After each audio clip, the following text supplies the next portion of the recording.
Hello, my name is Frank Carr. I am 32 years old and I farm here at Leagate Farm with my father and uncle currently. Now, the Carr family have been at Leagate Farm since 1927, so I'm the fourth generation to come into farming here. Now, a brief history. My great-grandfather Henry came here in 1927 on a tenancy with his wife and children at the time. Now, he had the opportunity to buy Leagate in the 40s, which he duly did, and then it was passed down to my granddad and my grandma.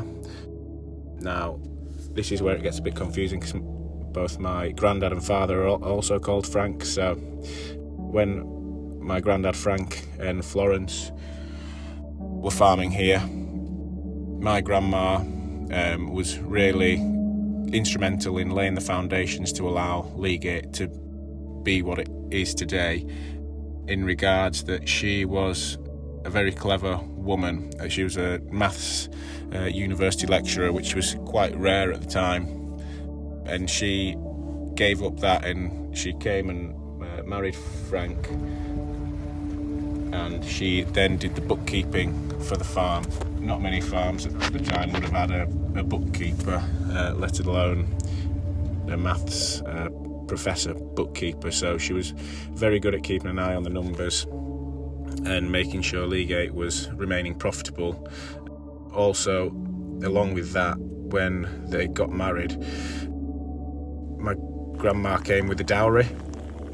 Now, Leagate Farm was originally about 700 or 800 acres when it was originally bought in the 40s, and then with this dowry that my grandma came with, it allowed for the purchase of an extra 300 acres, and this 300 acres had a water source in it, had a fresh spring in it that sprung all year round, because up until then, in the summer months, the rest of Leagate, there was no natural water sources that sprung all year round, and as a result, in the drier summer months, all the livestock had to be walked down into Goredale to be allowed to drink every other day, so it was quite tying in that regard. So the dowry money and the purchase of this extra land allowed for a constant supply of water to be diverted to the main farmstead, and we still use that to this day now, actually.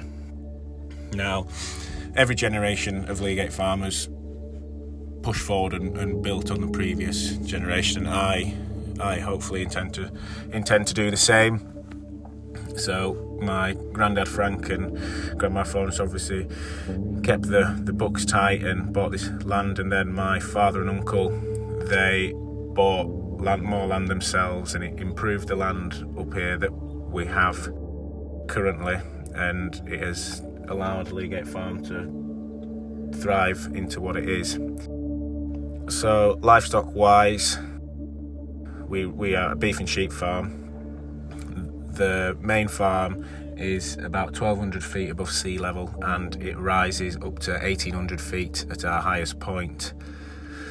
We have a sheep flock of about 1,300 breeding sheep that is split roughly down the middle between horned ewes, which we cross with Leicesters to create the mule ewes, and then we have the other half is the mule ewes, which we cross with white-faced tups to create more commercial lambs, which we then store and fatten. Now, beef-wise, we have a suckler herd of roughly 250 if everything were to be bulled. We are a mixed breed herd of a lot of native breeds, so shorthorns, longhorns, Highlands, Herefords, Irish Moyles, a few Galloways, and a few Anguses and things like that. At the end of the day, farming is a business, so the financial aspect is always an issue, especially for us being a hill farm with the SFI. We're predominantly moorland, so we're still waiting for new payment announcements, and there's just no real clarity on the future, especially for hill farms. Governmental policies, contracts and regulations are always an issue, because trade deals and things like that, and food security.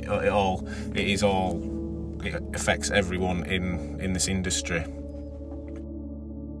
And then as well, we obviously, farming is unique in regards that weather plays such a big part in it can play such a big part in the success financially of a business for that year. Now, why do I love what I do? So, well, I'd say in farming, every day is an opportunity to learn, like whether that be from your neighbour, whether that be from social media, whether that be from anywhere, but this farming covers so many different aspects. So you can learn, obviously, grassland management, building infrastructure, livestock management. There's so many different areas, and nobody can be a master of all of them. So every day, obviously, could be a learning day. The area we farm in is absolutely, on a nice day, it's absolutely beautiful. So that is a big reason why I enjoy what I do. Farming is a very rewarding profession, although it can be very challenging mentally. It is also very rewarding. So that's another reason of why I love what I do.